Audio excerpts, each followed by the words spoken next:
So guys, this is the street that I live in. I live in this street, okay? This is somewhere in Embakasi. And when you walk like this, you might think that what you're seeing here is actually a river. But Shoko knew this is not a river. This is a major road used by trucks, small vehicles, motorists, even pedestrians.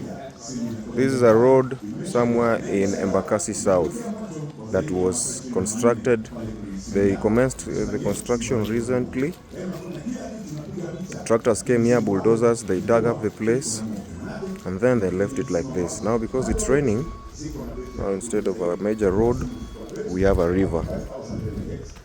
Now this place is no longer passable. No one can pass through here like they used to. Hata wangeacha tu manze venye ilikuwa. At least kungenyesha bado watu wangepita, magari zingepita.